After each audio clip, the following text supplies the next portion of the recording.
LA दर्पण देखने वाले मेरे सारे दर्शकों को मेरा प्यार भरा प्रणाम। दोस्तों, इस जिस जगह पे मैं हूँ, इस जगह में कुछ तो है, बहुत ही पॉजिटिव वाइब है। और ये जगह है IUVW। इस सेंटर में यदि आप कभी आए, हम चाहेंगे आप आए, तो जो मैं कह रही हूँ वो बात आप मानेंगे। वैसे भी किसी की सुनी सुनाई बातों पे विश्वास नहीं करना चाहिए जब तक आप खुद अनुभव करें। और इसी अनुभव को और भी गूढ़ और भी गहरा बनाने के लिए आज हमारे साथ हैं डॉक्टर अभिमन्यु जी। बहुत बहुत स्वागत है और हमारे दर्शकों के लिए आपने अपना समय दिया, उसके लिए आपका मैं धन्यवाद करती हूँ। चलिए बात करते हैं और उनसे जानते हैं कि इस यूनिवर्सिटी के बारे में और उनकी थोड़ी सी यात्रा के बारे में। हालांकि उनका परिचय इतना विस्तृत है कि यदि मैं सिर्फ उनका परिचय पढ़ूँ ना दोस्तों, तो सिर्फ परिचय में ही पूरा प्रोग्राम खत्म हो जाएगा। तो मैं उस डिटेल में उतना नहीं जाती हूँ, उन्हीं से सीधे बात करती हूँ। तो प्रोफेसर साहब, डॉक्टर साहब, जो भी कहें आप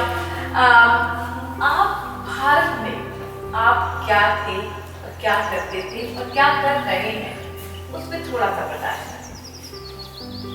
रचना जी, पहले तो मैं आपको धन्यवाद देना चाहूँगा कि आपके चैनल के माध्यम से मैं वो कुछ शेयर करने का प्रयास कर रहा हूँ और कर पाऊँगा शायद कि एक बिल्कुल अलग दुनिया है जो हम सभी भारतीयों से कहीं न कहीं जुड़ी हुई है। मैं भी इस जर्नी का बहुत छोटा सा एक हिस्सा हूँ। इंडिया में हमारी जो जर्नी हुई थी एजुकेशन से रिलेटेड, तो एक सहज ढंग से जैसे होता था वैसा ही हो रहा था। और MSc बॉटनी में मैं कर रहा था। उसी समय एक दिन अचानक ही फादर ने कहा कि आप क्या आयुर्वेद के बारे में जानते हो? प्रैक्टिकली उस समय मुझे कुछ भी नहीं मालूम था, लेकिन आज भी वो अभी उनकी आयु लगभग 93 ईयर्स की है और हम लोग कभी भी उनकी कही हुई किसी भी बात को नहीं टालते हैं। जो उन्होंने कह दिया हमें फॉलो करना है, हम कोई क्वेश्चन भी नहीं पूछते। तो उन्होंने कहा और हमने फिर उसके लिए अप्लाई किया और आयुर्वेद की ग्रेजुएशन में ज्वाइन किया, ग्रेजुएशन किया। फिर बहुत ही प्रतिष्ठित विश्वविद्यालय है भारत में, बनारस हिंदू यूनिवर्सिटी, वहाँ से पोस्ट ग्रेजुएशन किया, PhD किया। उसके बाद फिर एक जो जर्नी शुरू हुई, तो as a faculty, as a teacher मैंने ज्वाइन किया। मैंने यूनिवर्सिटी को ही ज्वाइन किया, और उसके बाद यूपी में एक गवर्नमेंट कॉलेज में ज्वाइन किया और ये जर्नी बढ़ती गई। फिर मैं गवर्नमेंट ऑफ इंडिया का all India national institute of Ayurveda जो कि जयपुर में है, उसमें एज ए प्रोफेसर ज्वाइन किया और करीब 20 सालों तक वहाँ पे जो हमारे अंडर ग्रेजुएट स्टूडेंट थे, पोस्ट ग्रेजुएट स्टूडेंट थे, डॉक्टरेट स्टूडेंट थे, इनको पढ़ाना और उनके साथ रह कर सीखना, ये एक जर्नी चलती रही। बाद में भारत सरकार ने एक मौका दिया और दिल्ली में all India institute of Ayurveda, जो कि वाजपेयी जी ने कभी एक कल्पना की थी 2003 में कि हमें हमारे देश में एक ऐसा इंस्टीट्यूट चाहिए जो all India institute of medical sciences के इक्विवेलेंट हो और हमारे इंडियन सिस्टम से रिलेटेड हो। तो किसी कारणवश क्योंकि सरकारें आती हैं जाती हैं, वो प्रोजेक्ट ऐसा ही पड़ा रहा और 2013 में मुझे चांस मिला वहाँ का फाउंडर डायरेक्टर होकर काम करने का। प्रयास किया और आज वो केवल भारत का ही नहीं, विश्व का एक आयुर्वेद के क्षेत्र में एक बहुत ही एक अद्वितीय संस्थान के रूप में आपके सामने है। और उसके बाद क्योंकि मैं वहाँ पे था, हमारी रिसर्च काउंसिल आयुर्वेदा सिस्टम की, central council for research in Ayurveda sciences, उसके डायरेक्टर जनरल का दायित्व भी मिला, जिसमें रिसर्च को फोकस करके कैसे कंट्री में हम एक डायरेक्शन दे सकते हैं, कैसे इसमें चीज़ों को इंटीग्रेट कर सकते हैं और कैसे ये हमारे कंट्री के लिए जो हमारी नॉलेज है, एशियन नॉलेज है, वो हेल्थ केयर के लिए कैसे हम यूटिलाइज कर सकते हैं। बहुत इसके बाद की जर्नी बहुत भी अच्छे से, जी। कुछ ऐसी ही रही कि शायद ईश्वर को ये था कि अभी इससे हमें कुछ और भी करवाना है। तो वहाँ का की रिस्पॉन्सिबिलिटी खत्म होने के बाद उत्तराखंड में जो आयुर्वेद यूनिवर्सिटी है जी। उसके वाइस चांसलर का दायित्व मिला। उसको पूरा करने के बाद फिर राजस्थान में भी आयुर्वेद की एक यूनिवर्सिटी है जो कि जोधपुर में स्थित है, वहाँ के वाइस चांसलर का दायित्व मिला। और जब वहीं पे थे तो शायद ये संयोग था, दैवयोग था, मुलाकात एक कॉमन फ्रेंड के जरिए डॉक्टर संतोष जी से। क्या बात है। और उस समय उनके दिमाग में कुछ चल रहा था, कैसे उसको आगे लेके जाना है, कैसे क्या करना है।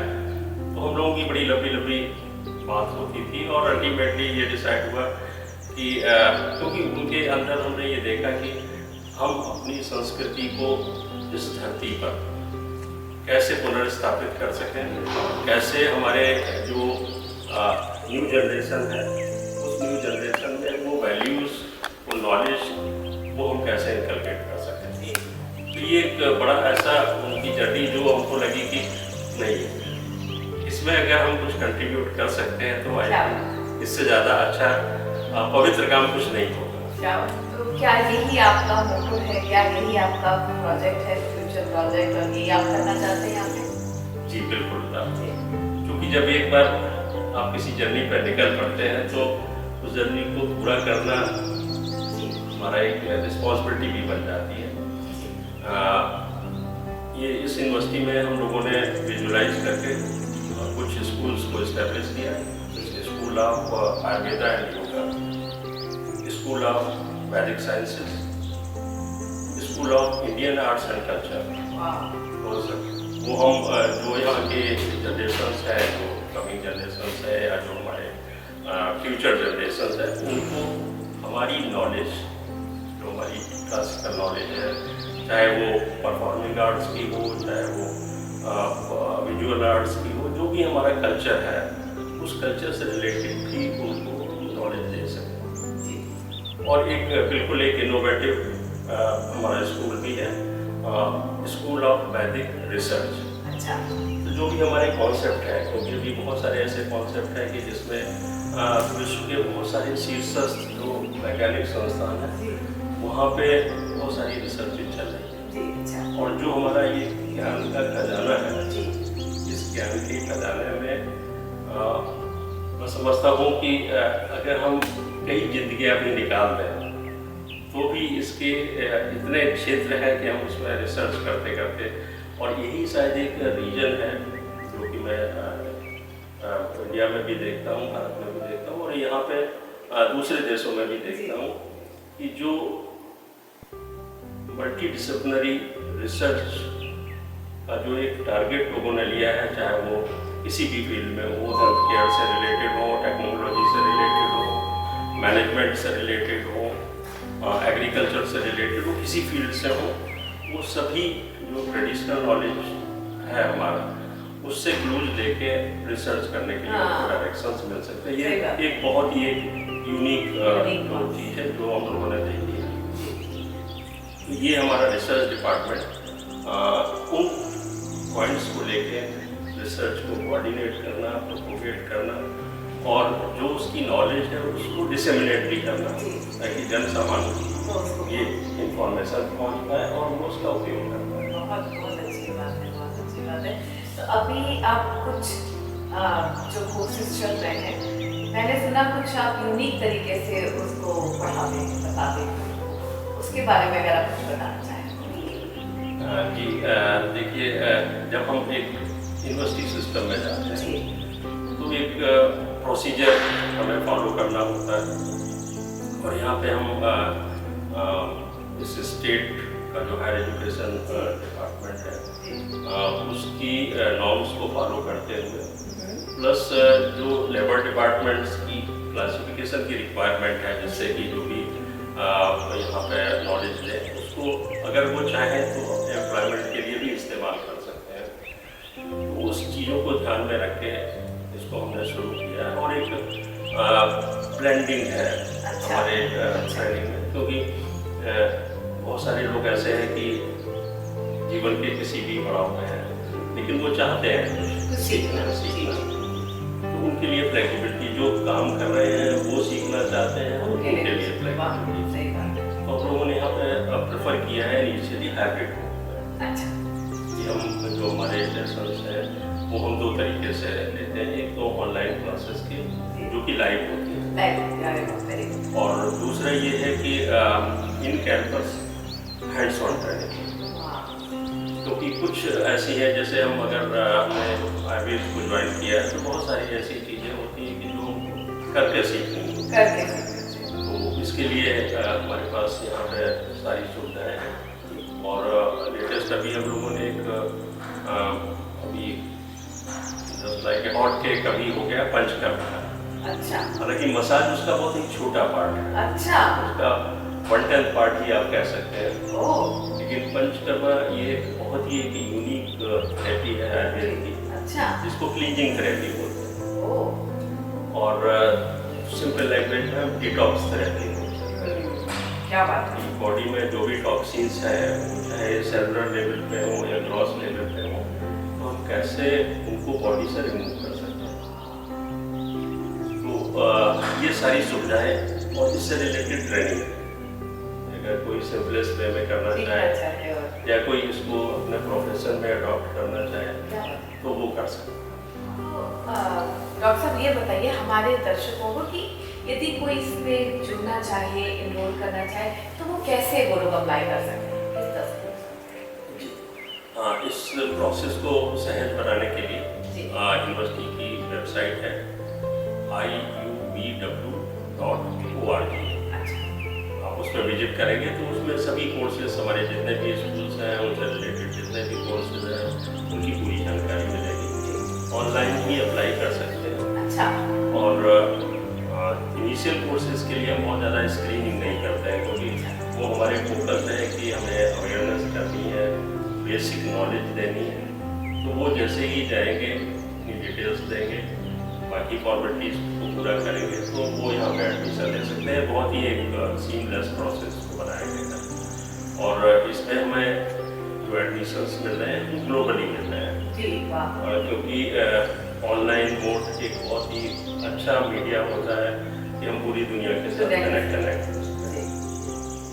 तो ये बहुत ही आसान तरीका है जिससे हम एडमिशन ले सकते हैं। और देयर इज नो एज बार। ये भी एक बहुत अच्छी बात है, किसी भी उम्र में आप सीखने की तो कोई उम्र वैसे नहीं है, तो आप कभी भी यहाँ इससे जुड़ सकते हैं। तो जैसे कि आपने अभी आयुर्वेद के बारे में इतना कुछ बताया, आप क्या हमारे दर्शकों से कहना चाहेंगे कि आयुर्वेद क्यों महत्वपूर्ण है? एक संदेश जो आप जनता को देना चाहते हैं, हमारे दर्शकों को देना चाहते हैं। देखिए, आयुर्वेद जब हम बोलते हैं ना, तो आयुर्वेद का जो लिटरल मीनिंग है वो है साइंस ऑफ लाइफ। इसका मतलब ये है कि जब हम साइंस ऑफ लाइफ को अडॉप्ट करते हैं तो हम केवल स्वास्थ्य ही नहीं, क्योंकि जब स्वास्थ्य की बात करेंगे तो हमारा फिजिकल हेल्थ, मेंटल हेल्थ, और इस आयुर्वेद के थ्रू हम जो हमारा सोशल हेल्थ है, हमारा स्पिरिचुअल हेल्थ है, ये सारे के सारे हम इम्प्रूव कर सकते हैं बिना किसी बाहरी प्रयोग के। क्योंकि ये जो नॉलेज है ये हमारे डेली लाइफ स्टाइल के साथ इनबिल्ट है, और बगैर किसी ड्रास्टिक चेंज लाइफ स्टाइल में किए हुए अगर हम इनके बेसिक फंडामेंटल्स को अडॉप्ट करते हैं तो हम हर तरीके से, चाहे फिजिकली हो, चाहे हम मेंटली हो, चाहे इमोशनली हो, हमारा सोशल हेल्थ हो, स्पिरिचुअल हेल्थ हो, हम सभी को बहुत ही एक नेक्स्ट लेवल पर अच्छा लग सकता है। तो दोस्तों, आपने देखा कि हमारा आयुर्वेद जो कहीं कहीं खोने सा लगा था, उसको पुनः जीवित और पुनः स्थापित करने का बीड़ा है जो बीड़ा, और वो उसको अच्छे से कर रहे हैं। आज भारत में उस पर हजारों रिसर्च हो रही है। उसी बीड़े को संतोष कुमार जी ने सोचा, उन्होंने उसको यहाँ स्थापित किया और प्रोफेसर साहब को, डॉक्टर साहब को यहाँ बुलाया। तो देखिए, हमारे देश की जो शाखाएं हैं, जो ब्रांचेज हैं, वो धीरे धीरे धीरे फैल रही हैं। और उम्मीद करती हूँ कि एक दिन ये विश्वविद्यालय जो है आप बनाया है आपने, ये बहुत ऊंचाइयों को छुएगा और बहुत से लोग इससे लाभान्वित होंगे और हमारे देश